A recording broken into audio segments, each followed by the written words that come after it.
yang terhormat Ketua KPK Bapak Firly Bahuri dan Direktur Penindakan dan Eksekusi Bapak Endar Priantoro.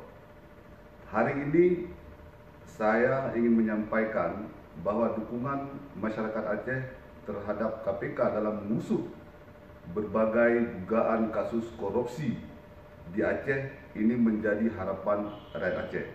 Karena kita tahu bahwa selama ini rakyat Aceh hidup terus dalam daerah termiskin di Sumatera dengan dana yang jumlahnya triliun, tetapi tidak membuat rakyat Aceh sejahtera. Dan berbagai dugaan-dugaan korupsi ini terus menjadi perbincangan publik dan terus menjadi harapan bahwa pejabat yang melakukan korupsi, yang merampok uang rakyat ini segera ditangkap dan dijebloskan ke dalam penjara. Soal dugaan kapal hebat misalnya, kemudian soal multiels, kemudian bantuan sosial, kemudian dana refocusing dan lain sebagainya. Bahkan Pak Firly dalam Oktober ini saja, Oktober 2021 ini saja, sudah 2 orang kepala dinas ditangkap dan dijadikan tersangka oleh Kejati Aceh. Artinya apa? Artinya korupsi memang sudah menjadi budaya di Aceh ini.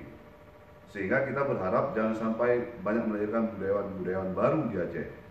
Dan kehadiran KPK yang kedua kali di Aceh untuk mengungkap berbagai kasus korupsi, kehadiran KPK kali ini, yang kedua kali ini bukan hanya sekedar prank. Jangan melakukan semacam prank yang membuat rakyat Aceh kecewa. Dan kita tahu bahwa proses hukum sedang berjalan, bahwa proses penyelidikan dan penyidikan sedang berjalan, tetapi dalam konteks politik Aceh, rakyat Aceh menginginkan ada sesuatu yang lebih baik.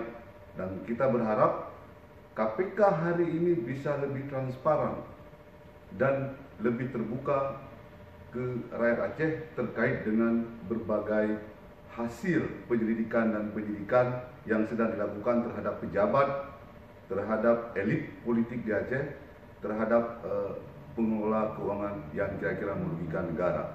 Dan sekali lagi saya harapkan Pak Firly yang kami hormati, Pak Endar Priantoro yang kami hormati, bahwa rakyat Aceh mendukung setiap pengungkapan kasus yang hari ini sedang dijalankan oleh KPK. Demikian harapan kami.